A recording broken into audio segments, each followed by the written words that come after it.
Welcome to Illini Drive on 107.1 WPGU. I'm your host, Brendyn Jones, and as always, with Nithin Reddy. Nithin, how are you doing today? I'm doing pretty good. I mean, I saw that food truck outside of YMCA, and I was just staring at it for a solid minute. Like, oof, man, a taco would be great right now. I had a pretty good weekend. How about you? It was good. Yeah, I had a good weekend too. It was kind of stressful. I was working on this story that was published today, trying to get sources for that stuff. Then I was doing a lot this weekend. It's finals time. It's crunch time. Mm-hmm. So yeah, we'll see what it is. But this week hopefully is I have a busy beginning of the week, but hopefully towards the end of the week kind of slows down for me. Okay, nice. Excited. Tomorrow, you're going to be at Richmond. Mm-hmm. Brendyn Jones over here. Gonna anchor a little bit. Excited about that? I'm gonna be at Richmond tomorrow from like 1 to 4, and then a break, and then back at 7:30. Yep. For the show. For those who don't know, we've mentioned it on the show before. Nithin is producer. Next year will be the director. Yeah. Of Illini Sports Night, the show that is streamed out of Richmond, the Illinois sports show, hosted by students, created by students. And next year I've been granted the opportunity to be one of the hosts of the show, which I'm super, super excited about. I'm excited to work with Nithin, excited to work with people like Gabby, who've been on the show. Alec Bussey has been on the show before. Patrick Catazone has his own show, I've been told, on Sundays. So if you guys listen to his Grateful Dead themed show, he's one of the producers for next year. So super excited. Don't really know what I'm going to be doing Tuesday night yet. I heard that I might have an on-camera appearance. Kind of scared. But it is what it is, and I'm very, very excited about that. I can confirm the reports that Brendyn Jones will have an on-camera appearance, so tune into that. But very excited. But got to get down to some Illinois news. And there's a lot of great Illinois action happening right now. Over the weekend, I think on Saturday, maybe Sunday, probably Sunday. It was on Sunday. Illinois notched their second and third Big Ten titles of the year as an academic, or as an athletic program.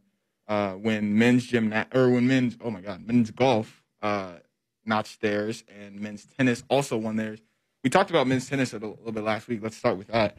So men's tennis was the best team in the Big Ten. They earned the number 1 seed. They went 21-2 overall, losing to Baylor, who's number 4 when they lost to them, and Ohio State, who was number 9. They lost to them in the beginning of their Big Ten season.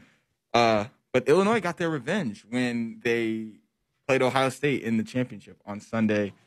They were able to come back from being down, I think, 3-2. And notch that victory, winning 4-3 that match against Ohio State. Nithin, you follow tennis? Am I yeah. I used to cover tennis. Right. What was this weekend about? Like, give me some storylines. Give me some athletes that were really impactful this weekend. I mean, the first one I'll save it for a little later. The athlete that stands out, because there's one in particular. Right. If we're talking storylines, I think it's got to be avenging your biggest loss of the season. Because yes, you lost to Baylor, but you weren't expected to be one of the 5 to 10 best teams in the country.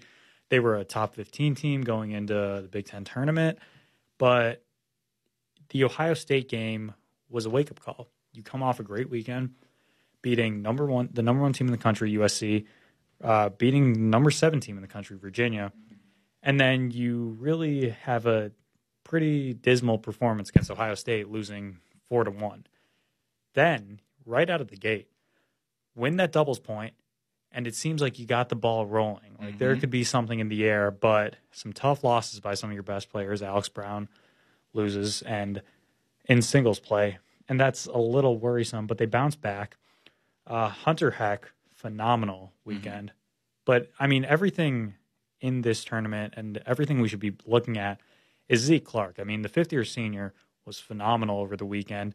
He had to go to a third set tiebreaker, down 2-0, came back, and gives the Illini their second Big Ten championship of this year. while it wasn't the only one of that day. Not the only one of that day or of the year.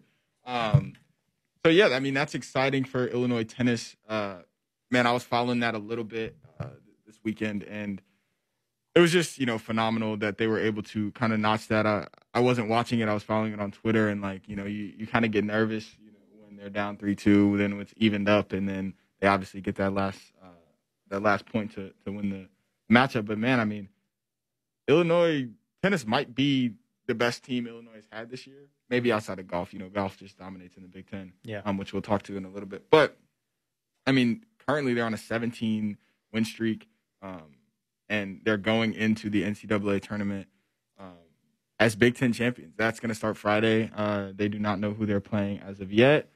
I'm not sure when the D1 Men's Tennis Championship bracket announced. Yeah, they're actually hosting the regionals. Okay. May 7th to May 9th, so this weekend at Atkins Tennis Center. I don't know if fans are allowed for that, but that's kind of exciting because Illinois gets to host a big NCAA event, and hopefully it leads to something more.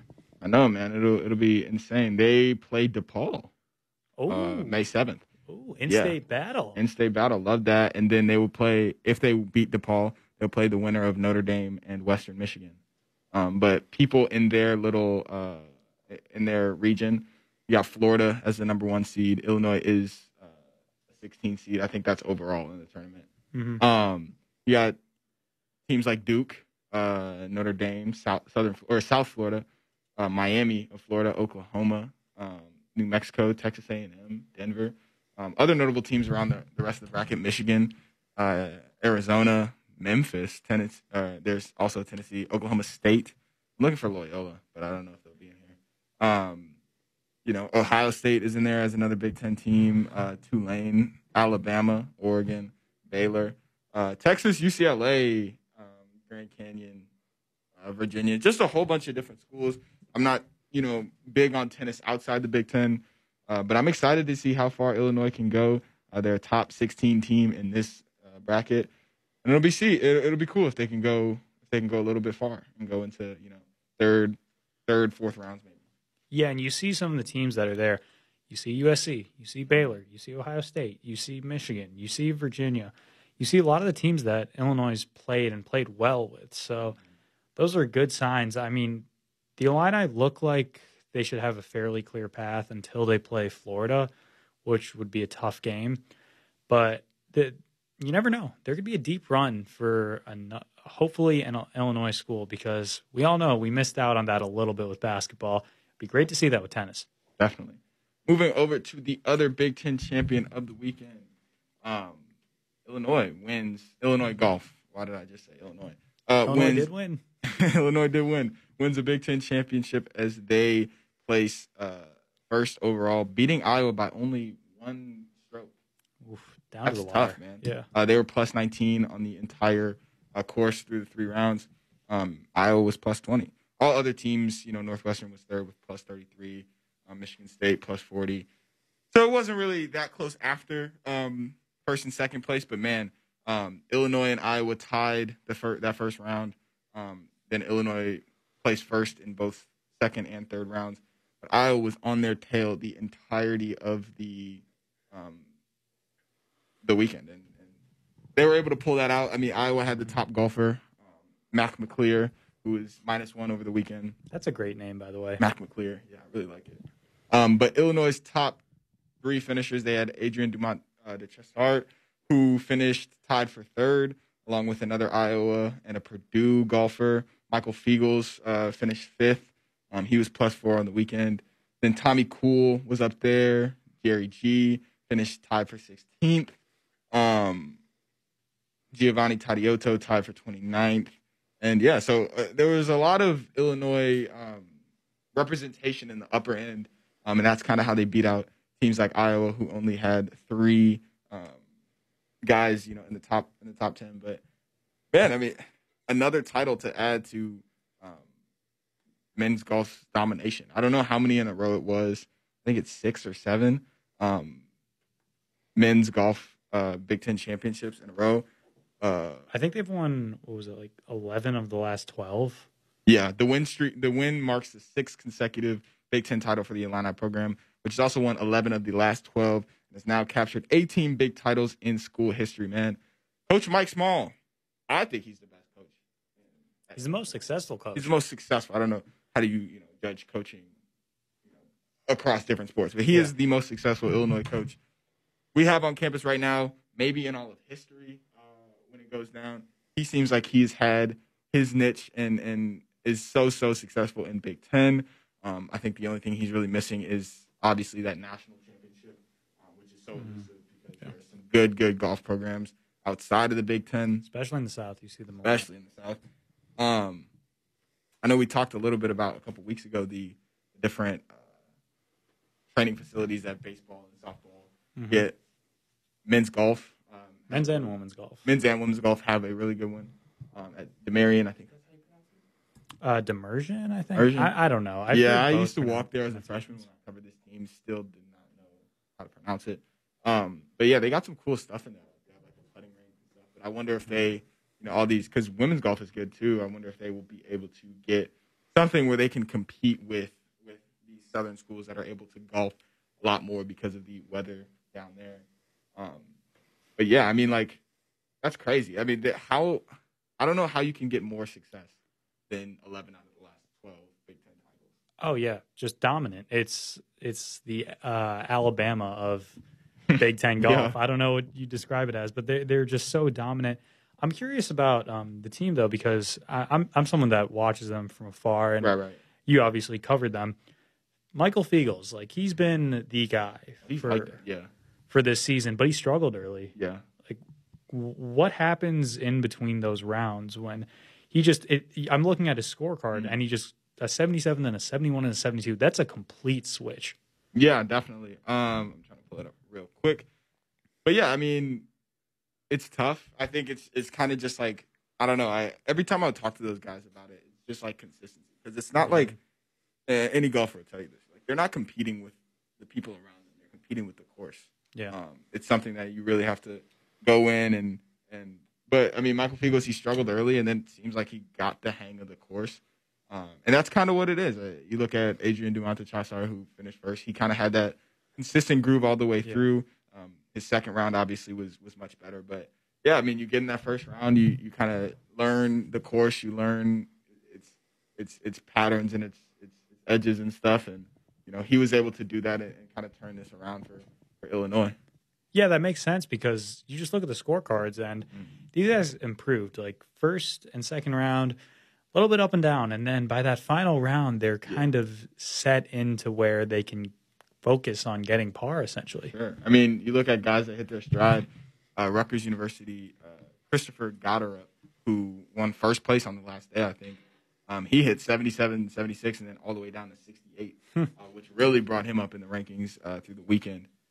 But yeah, I mean, that's just golf is such an interesting thing because, like they say all the time, it's like you don't really have an opponent while you're playing for positioning and you're playing for who can put the ball in the hole in as little strokes as possible. Like it's so crazy because it's not that it's not competitive, but it's not a physically competitive thing. You know what I mean? Like people don't go out there and compete against each other.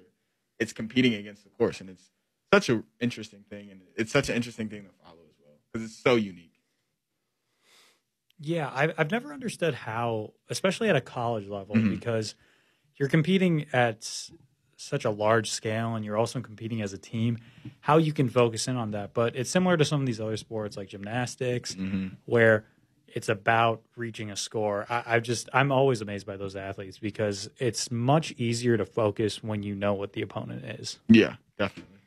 That's going to lead us to our first break, but celebrate these Illinois championships, men's golf and men's tennis, because, I mean, they're hard to come by. You worked your butt off for it. But when we come back, man, draft day was Thursday, Friday, and Saturday. The Bears got some pickups that we got to talk about. Yeah. Traded up for maybe their franchise quarterback. We'll hit it all when we come back on our drive, 107.1 WPGU.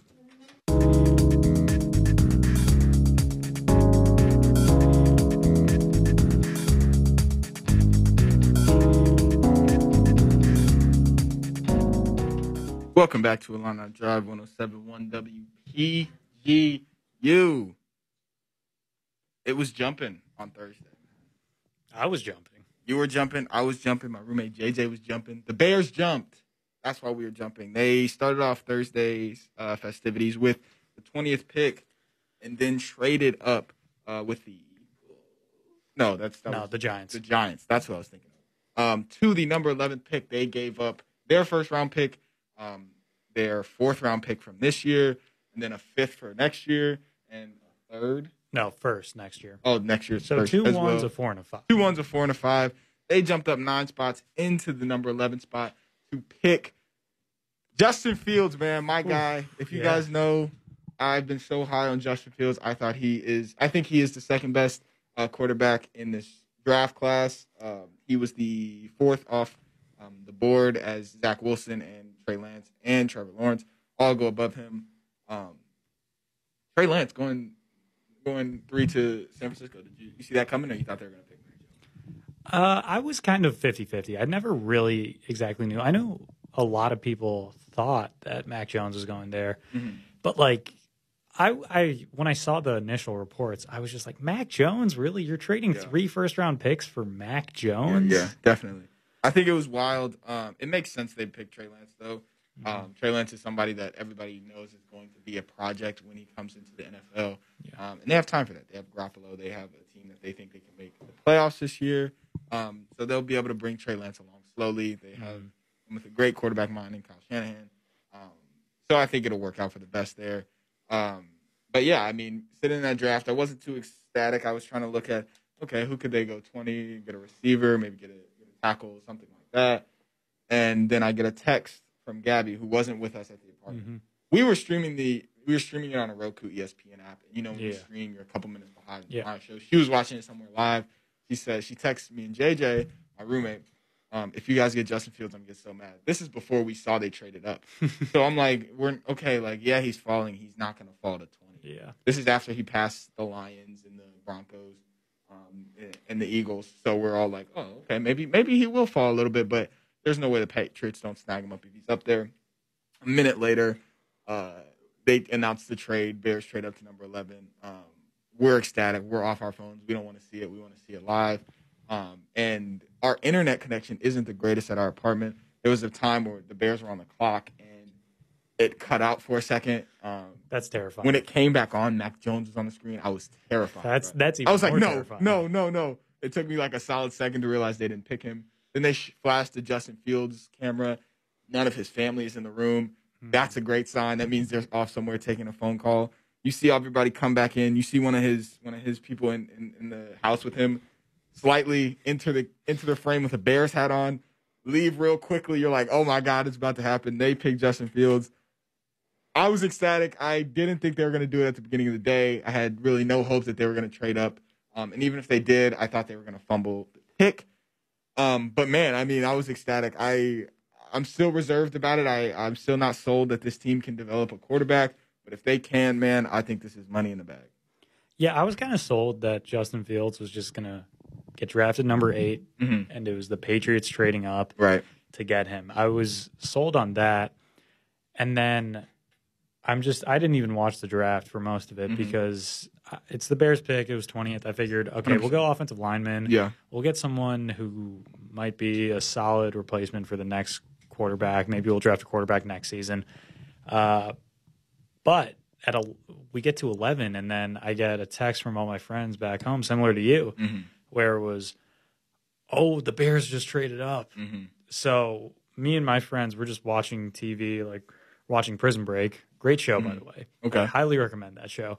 Plug. But, yeah, got a shameless plug. But I get that text, and I immediately have to switch the TV. Yeah, of course. And I'm just staring because I see, oh, my God, Justin. Well, first I go to my phone and look at who's available. And I'm seeing Justin Fields. I see Mac Jones. And I'm thinking, all right, you trade up from 20 to 11. You're getting a quarterback. There's no one else. There's no Devontae Smith available. There's no Jalen Waddle available. There's no great defensive players available. There's no Penei Sewell available. This has to be a quarterback. Right. Then my next thought is, oh, my God, we're going to draft Mac Jones. Yeah. Because that would be the most Bears move ever. Would be, 100%. To give up a first-round pick, give up more draft capital than obviously you need and draft the wrong guy. Right. Then the pick comes in and it's Justin Fields, and I'm screaming. I'm running around my apartment, hopping for joy. I'm so excited because Justin Fields is legit. He was the number 2 player in this class for so long. And for some reason, he's fallen the last few months. And maybe it's just because this is what happens with every NFL draft where people want to change things up and they see these small issues with players and extrapolate them, make mountains out of molehills. But like ever since Trevor Lawrence and Justin Fields were in high school, it's been 1 and 2. It's been 1A, 1B. We've seen this throughout their careers with them even playing each other and splitting that matchup. And specifically the first game being very close, and then you get Justin Fields coming back and just dominating in the next season. Like, I was shocked that he fell because he should have been the number 2 pick, but I am so happy that he's a Chicago Bear. Yeah, I was. You know me, I've been very anti Justin Fields falling in this draft so long. I don't know how he went from number 2 for the entirety of his college career, and then in the last month and a half dropped to, some people even had him 5th, 6th maybe, for some people I've seen. Without even playing a game in that time. Right, exactly. Without even playing a game, without doing anything that would warrant that. But I'm happy he was the 4th off the draft now because he's on my team. He's a quarterback that runs a 4.44 40. Yeah. And he's also one of the most accurate passers, one of the best arms. We've seen that pro day footage where he's just throwing it on a dime off of on the run. Like he has everything that you feel good about, and even the myths, the quote unquote myths about him that are he can't read defenses. Yeah, he might not be some of the best, like a Mac Jones, who's been praised for the way he's able to read defenses and his accuracy. He's able to still go off to his 2nd and 3rd reads 100%. way more consistently than people are blowing it out. Yeah, 100%. I'm looking at this little, roundup of the Bears draft picks, and I still can't believe Justin Fields on the Bears. It doesn't seem real. It probably won't seem real until he takes the field, probably in the preseason, wearing that number 1 jersey. But yeah, and then I want to point attention to this. Shout out Renee Bugner on Twitter, who compiled 26 different full draft evaluations from sources like NFL.com, the Draft Network, NBC Sports, Pro Football Focus, USA Today, ESPN, Washington Post, just pretty much every reputable source or sports source that we have, and compiled this whole list of grades, of GPAs for these teams. And Chicago Bears, consensus, number 1 draft class. Really? They ended up with a 3.87. Their highest grade was a bunch of A+. Lowest grade was a B, given by DK Nation and the Houston Chronicle. Houston Chronicle's just haters. They gave Houston Texans an F, so I guess they're not haters. They are haters for their own city. But yeah, the second was the Cleveland Browns, who I also think had a phenomenal draft. Grabbing Greg Newsome, insane. Los Angeles Chargers 3rd, Miami Dolphins 4, Jets, Patriots, Giants, Jags, Vikings, and Lions all round that out. Man, three NFC North teams in that top 10. That's kind of scary. I think every team got better except for the Patriots or the Packers. Packers facing some stuff that I'm very glad to see. But yeah, even like the Vikings, they did a really good job because they get Kellen Mond, who could be potentially the next Dak Prescott and can also sit for a couple of years and develop. And they also were able to trade back and add draft capital by trading with the Jets. And then you look at the Lions, Penei Sewell, like that guy's probably that seems like as close to a guarantee, right, 8 to 10 year solid right tackle that you're gonna get. 100%. Other Bears draft picks, you got the offensive tackle Tevin Jenkins out of Oklahoma State. Bears just released Charles Leno Jr. today. So you feel like Jenkins is going to come in and maybe be a day 1 starter. Doesn't seem coincidental. Does not seem coincidental. Also, Leno had a huge cap hit that the Bears are trying to figure out as they're paying a lot in quarterback money right now to not have a for-sure starter. Offensive tackle Larry Borum from Missouri was their 5th round pick. And they got Khalil Herbert, a running back out of Virginia Tech, with their 6th-round pick.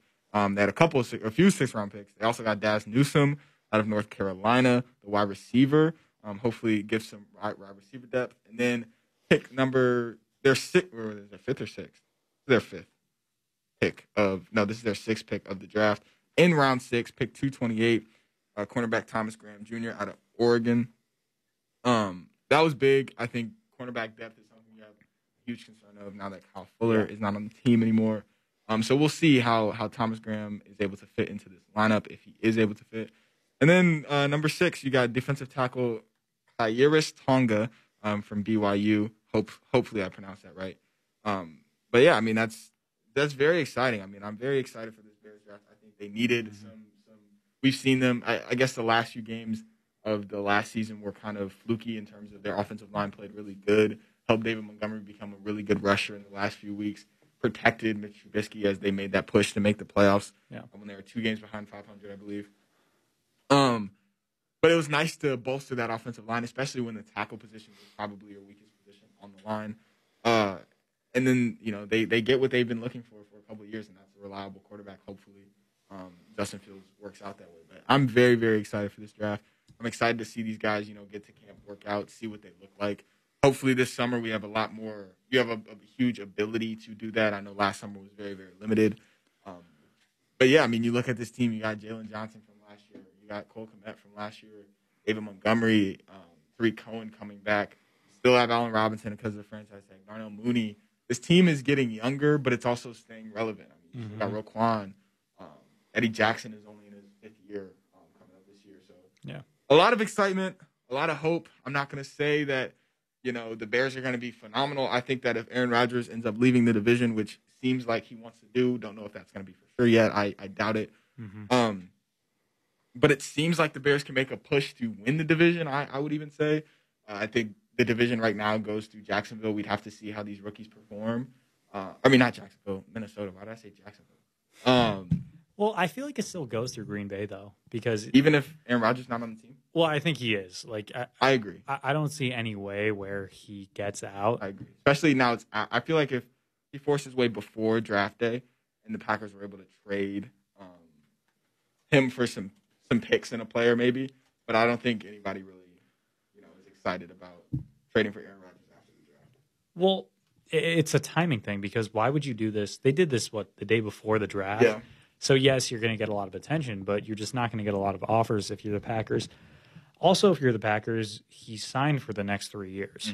So why would you trade him when you don't need to? I mean, there's been reports that he might retire, similar to Brett Favre, and he's threatening to do that, and that, he can go and do, like, Jeopardy or something like that. But, like, come on. It's Aaron Rodgers. This dude loves football. He's not going to quit it just because you're – I mean, the only way he does it is for leverage. Like, he's not going to do it just because he has other interests, which he obviously does. But I still think this division runs through the Packers. Like, they have a solid defense, and they have clearly the best quarterback, and it's not even close. Yeah, I agree. They do have a solid defense. They have the best receiver in the conference, I would say. In the division, I would say. Arguably in the conference. Arguably in the league. So, yeah. They have the best quarterback. They have a solid offensive line. Bakhtiari was the one that was injured at the end of last year, correct? I think so. He's coming back, hopefully. They still have Aaron Jones. They have a great team. I don't see why. I'm sure Aaron Rodgers isn't ecstatic to be on this team, but I'm not sure why he would leave. I also don't see him retiring and hosting Jeopardy, which a lot of people talk about. I heard he's really good at it. I'm not a huge Jeopardy guy. Nithin, are you? I'm not really. Like, I like some game shows. I'm a big Survivor guy, but I'm not a big Jeopardy guy. I respect Jeopardy. Been into Love Island a lot. Me and my roommates. Okay, that's not. Is that even a game show? Yeah, they win at the end. So I guess they do win money, but yeah, like they win money if you're like if you're the public's favorite couple or whatever. But it's kind of like I guess okay. It's a guilty pleasure. It is, but okay. It is, yeah.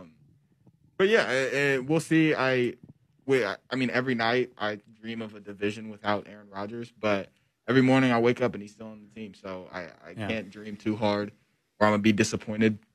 But I think if Aaron Rodgers is still on the team, the division Come September, though, if he's not on the team, I'd have to say Minnesota, would you?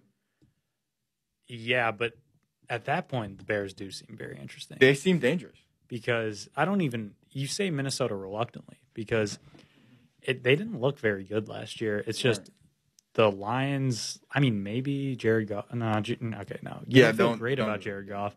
You don't feel great about the Lions in general. The Bears, you expect them to be somewhere in that 6-10 region. Mm-hmm. Maybe if Fields comes in and produces, but he's going to be a rookie, so he's going to have rookie struggles like every quarterback does.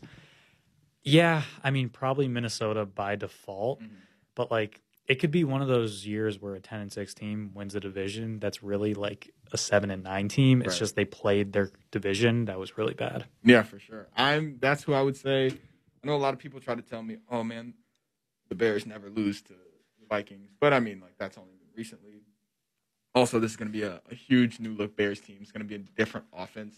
Nagy's going to be able to put a lot of stuff in there. Depending on the week that Justin Fields makes the start, I don't even anticipate him making the start for a few weeks, if at all, until the end of the season. Not that I don't think he's going to be probably like a Mike Glennon situation with Mitch, where he he sits for the first 4 weeks and 100%. Maybe they're like 1-3, and then he comes in. Yeah, exactly. Not because I don't think he's more talented than Andy Dalton won't have a better career. I just think I'm very hesitant to throw rookie quarterbacks out there, just regardless of. Because, I mean, they have to learn the system. They have to learn that they're playing against the best talented teams. And a lot of times in college, guys can get away with stuff because they have phenomenal like Justin Fields, phenomenal offenses and receivers, and they're sometimes playing DBs that aren't NFL caliber. So he got away with a lot of stuff. Same thing with Trevor Lawrence. And same thing with why can't I think of his name? Trey Lance or Zach Wilson or Mac Jones even. Mac Jones stands out the most. 100%. Gets away with stuff because they have a lot of talent around them and don't always play the best talent. That's just college football. But, yeah, I mean, that's exciting. Let's talk a little bit more about some Illini players that are getting their shot this year at the NFL. Second-day guy. I don't know the last time Illinois had a second-day guy. I think it was 5 years. Well, it was 5 years since multiple players were drafted. Mm-hmm. Which, that's a great sign if you're an Illinois fan. So I didn't expect him to go in the second day. Kendrick Green, round 3. Really? You didn't think he'd go in I thought he'd be a 4th. Okay. I thought there was a chance he'd go in the 3rd. But probably like 3 to 5 range. Yeah, that's where I had him. But, man, I mean, he gets picked up by Pittsburgh Steelers in round 3. Gabby must be ecstatic. She was very happy. I mean, Kendrick Green last year was the best offensive lineman on the team. He was very versatile, could switch different positions as we saw because Illinois was kind of hit with COVID early, and he played center a lot. He plays guard. He's very versatile. He's a guy that's going to come in and be able to hunker down and play multiple positions and really learn. I mean, historically, the Steelers have had some great offensive line. They have Ben Roethlisberger, who obviously – in his history, been a really good, general when he's on the field, and I think he's very excited to be there. I think that's a good fit for him, and hopefully he has success. This does seem like a Gabby Hyduke approved draft, the Steelers, because Najee Harris. He wasn't too excited about the tight end that they picked in the second round. Okay, but Najee Harris, that's just one of the most exciting guys 100%. In college football last year, and then Kendrick Green, Illinois guy, who really, you said it, he was very versatile. And he was also just good, just flat out good. He was one of the best offensive linemen according to Pro Football Focus, and he was, I believe, a second-team All-American according to USA Today. He was an All-Big Ten first team. Got all these accolades because he was a very good offensive lineman. 100%. Yeah, she was ecstatic when that happened.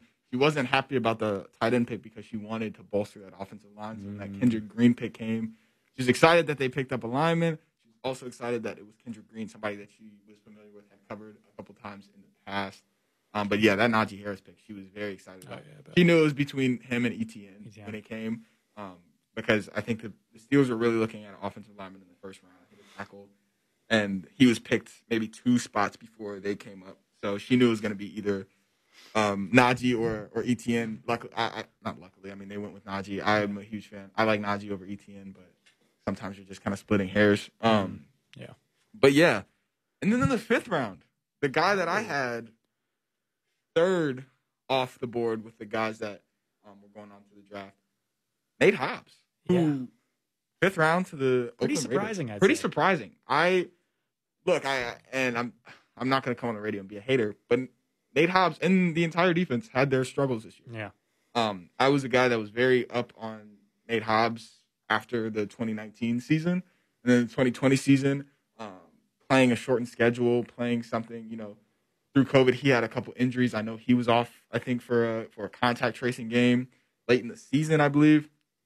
He got mossed against Purdue to kind of seal the game. Yeah. There were some moments that weren't great for Nate Hobbs after a season that he showed a lot of promise. But the Raiders took a chance on him in the fifth round.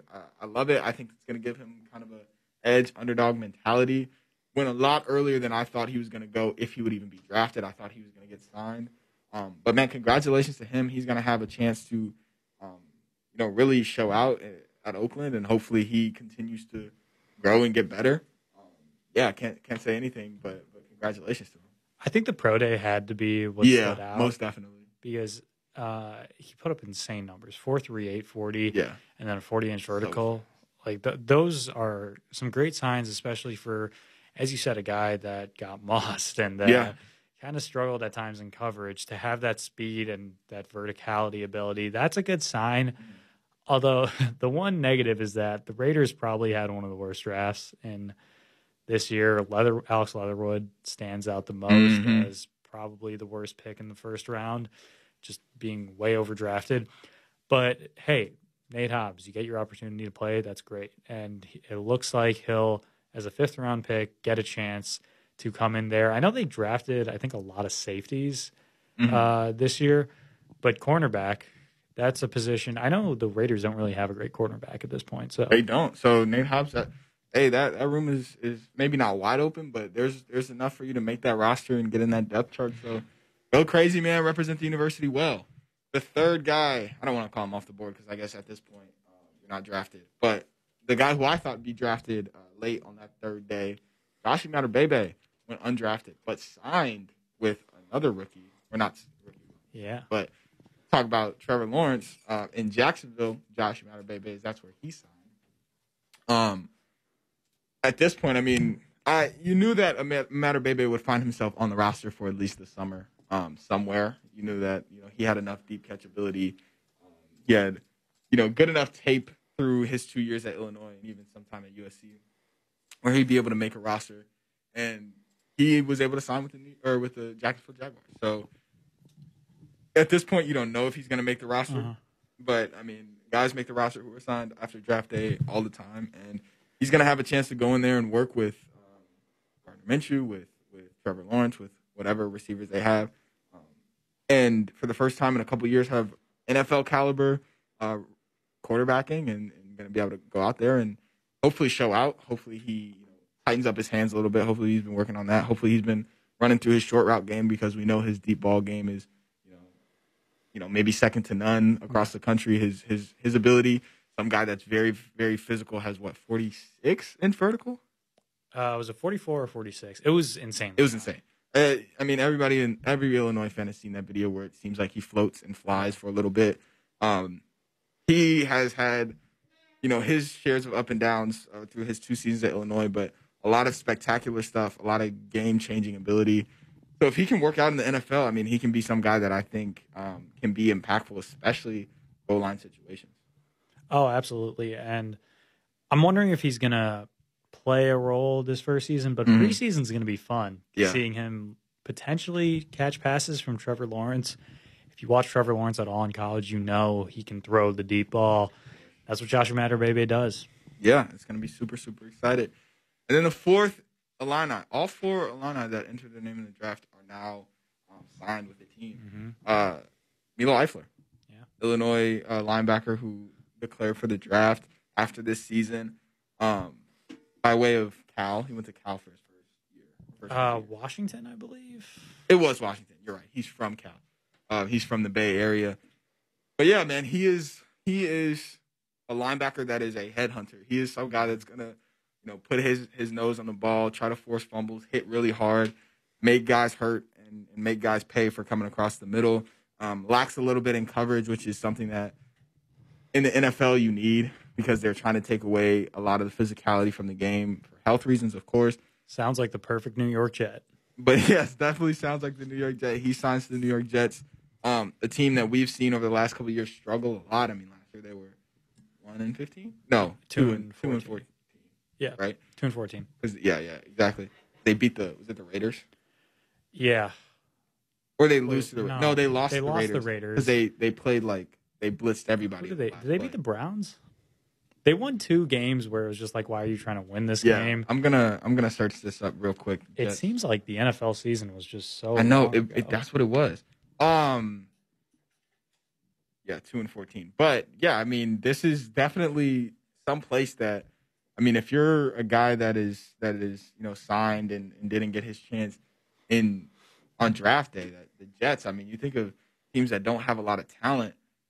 He could go in there and possibly make this roster. Same with Josh Bebe, the Jacksonville Jaguars, the 2 worst teams in the NFL last year, picks 1 and 2.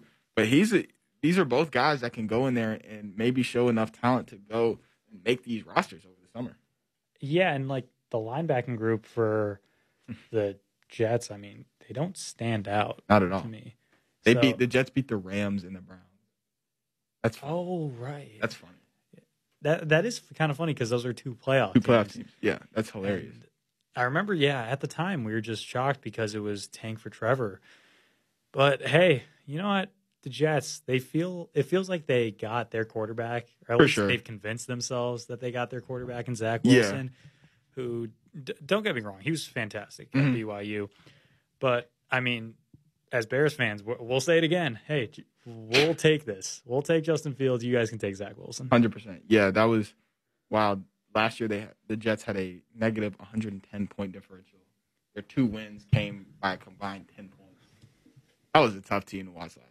That was, especially the Hail Mary with the Henry Ruggs one. Yeah, that's the one I was talking about. It was flipped for me. Yeah, because it was a loss, but it was a win also at the same time. It was a weird situation all around. Yeah, it was tough. But yeah, I mean, this is very exciting for this team, for Illinois, because coming out of a coaching switch, right? You have to reestablish your recruiting, right? Which is something that this Illinois team has really tried to do over the past offseason since Brett Bielema has been hired. But you look at this team and you can say, man, over the last couple of years, we've had guys that are signed, we've had guys that are drafted, and you can argue that you're gonna have that chance to go to the NFL. Now, this is something that's gonna have to continue. I mean, 4 guys being signed in the days after the draft are huge, but these are also from the last coaching hire, so you're gonna have to figure out a way that you can keep guys being drafted, whether that's maybe Palczewski. Whether that's guys like possibly Brendyn Peters getting signed after this year. If he can take a couple steps up. I'm trying to think of other guys. So like, who are those guys? I'm curious because, Palczewski is probably going to get at least signed. Jake Hansen's probably going to get drafted or signed. But it doesn't feel like there are a ton of guys out there. Like, even Brendyn Peters, I don't feel even Brendyn confident. Peters is pretty fringe. I mean, Owen Carney had a pretty good season last year. I think if he steps it up, there are a lot of D linemen. He may get signed. Gay moving to outside linebacker. We'll see how successful that is. But I know he cut weight. He's a little faster. Yeah. So we'll see. I mean, you still got guys. I'm trying to think, man. I guess you got guys that are going to be transfers that could have that impact. But, I mean, I'm not going to lie to you. There's not a lot of guys on this team that strike me as NFL talent before the season. Yeah, I mean, everything can change in a year. Like, maybe this team's a 500 team next season, and Bielema's got some solid guys out wide that are really contributing, similar to Josh Bebe's success in his first year with Illinois.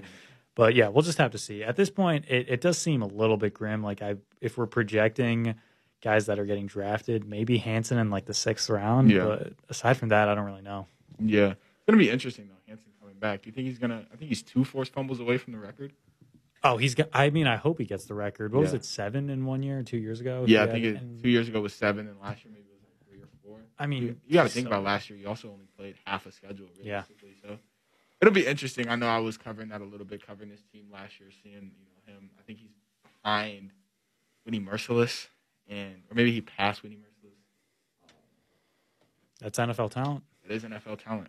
So we'll see if Jake Hansen gets there. Hopefully he gets there. But yeah, I mean, that's like you said, man. That's going to be what differentiates this team in recruiting. I mean, you got the Wisconsin guys that go to the NFL every year. You got the Iowa guys that go to the NFL draft every year. Northwestern had a phenomenal. What was that 2 in the first round? 2 in the first round. 2 in the first round. So their recruits are eating that up, man. Recruits pay attention, especially when they're from the Midwest. They pay attention to Big Ten talent that gets drafted, and that means a lot. So if Illinois is serious about reinvigorating the recruiting, they got to push these guys to become NFL talent. Even though that's not the goal of college football, you want to put the best guys out there to win. That's got to be something in the back of your mind because that's something you got to sell to these high-level recruits that are picking SEC schools or picking the Iowas, the Michigans, the Ohio States, out of Illinois and Wisconsin. Speaking of recruiting, I think we'd be remiss. We only have 5 minutes left if we didn't talk about Illinois basketball and the disappointing loss of Chin Coleman, obviously departing as one of the main recruiters and one of the guys that really dominated Chicago recruiting, now going to Kentucky. I mean, Brendyn, that's a big loss. Granted, Illinois got DeMonte Williams back. What was it, Wednesday? Did we talk about that? I forgot. I don't think so. I think it happened after the show. Yeah, so that was a big get. But Chin Coleman leaving, now Orlando Antigua also leaving. Illinois recruiting is going to be a bit of a struggle, especially in state right now. Yeah, I mean, you think of these two guys are probably some of the best recruiters in the country. I mean, you think of guys like Io, like Kofi, like Andre Carvello, who would not be on this team realistically without Chin and Antigua. Oh, yeah. It's tough, man. It's tough that they're both going to the same place. It's tough that Chin's recruiting base is also Illinois' recruiting base. It's not like he's getting guys from Tennessee and Lexington or other southern states. Well, is that better though? Because maybe, yes, obviously you want that Chicago pipeline, but is it better that? But you have the Illinois sort of built-in advantage. It'd be better if it wasn't Kentucky because it's Kentucky. That's true. You know what I mean? And Kentucky's had success. And Kentucky's had success, and nobody's looking at Kentucky. Like if Kentucky offers you and you're from anywhere in the country, nobody's looking at it as like, oh man, Kentucky, that's kind of far. Like I'd rather go to my state school because that's Kentucky. That's one of the best basketball programs of all time. That's gonna be tough, man. We'll see what that means in the future. Illinois has a pretty solid recruiting base coming in, but man, when you have recruiters like they have in Michigan, when you have recruiters like they have in Michigan State, it's gonna be tough. They're gonna have to compete. Brad's really gonna have to find guys that are able to recruit the area of Chicago because when you think about Io, you even think about Adam Miller.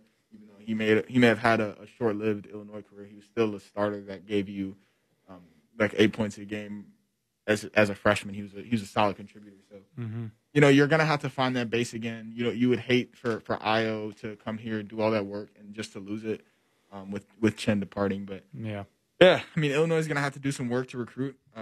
That's what brought them back to national prominence. Luckily, I still think they have a really good international recruiting base. I mean, you think about Georgia, you think about Kofi, a lot of guys. Hopefully, they have success again this next year. I mean, talk about Trent Frazier coming back, talk about DeMonte coming back, how about all these new recruits coming in. There's still a chance Kobe Coburn returns. It's all up in the air, but it's tough to see those two guys go when they're your best recruiters. The good thing is you do have some sort of pipeline with the state tournament being in Champaign now, which is huge because having in Bradley just hurt Illinois for the longest time with recruiting because all these guys don't get the Illinois experience. And now that we expect COVID to wind down, especially at the beginning of next year, that you'll be able to bring some of these guys in for recruiting visits and they'll be able to see these upgraded facilities with obviously Ubben, which it feels like it gets upgraded every other year. Yeah, for sure. And I mean, there's some obvious negatives with those two leaving, but the good news is that at this point in time, it seems like Illinois could recover. Yeah. And they're set up with some of the guys that they have to at least compete for the next 2 to 3 years. It's not a situation where they're going to be a 12-19 team or a team that goes that's like 12th in the Big Ten consistently. It seems like one that will be in the top half of the conference, which is good. 100%. It'll be important, man. You mentioning recruiting as COVID eases, the NCAA has eased those restrictions that they've had for over a year now when it comes to in-person recruiting and stuff. So guys will finally be able to get back on campus. They'll be able to see things. It'll be a little bit easier to recruit, especially out-of-state guys. Yeah. Never had the opportunity to come to Champaign. But, yeah, I mean, it's going to be interesting to see the effect of Chin and Antigua leaving and both of them going to the same school. Yeah, I mean, ideally it wouldn't be a Kentucky. Ideally it would have been them as lower D1 head coaches. Right. But, I mean, this is just it's part of the beast of and that's what happens basketball. when you see success, man. People want you. And they're both probably getting pay raises, and they're going to have more of a national spotlight. They're going to have more opportunity to then advance their careers, which is, I assume, both what they want to do. So all power to them. Shout out to them for advancing their careers. And good luck in Kentucky unless Illinois sees you. It's on. But that has been on Drive this Monday. Next show is Wednesday. That's our last show. That's our last show. I thought about this today. I'm going to figure out something special we got to do for it, man. It's been a hard year, just me and Nithin talking 60 minutes of hot takes. 60 minutes. Hopefully, we're just throwing them back and forth. But I'm super excited. We're going to end it off on a bang. But, yeah, I think it'll be Josh and Carson here tomorrow as me and Gabby will be tied up all day with TV1 and ISN. But then, yeah, me and Nithin will be back on Wednesday. Catch us out on Illini Drive 107.1 WPGU.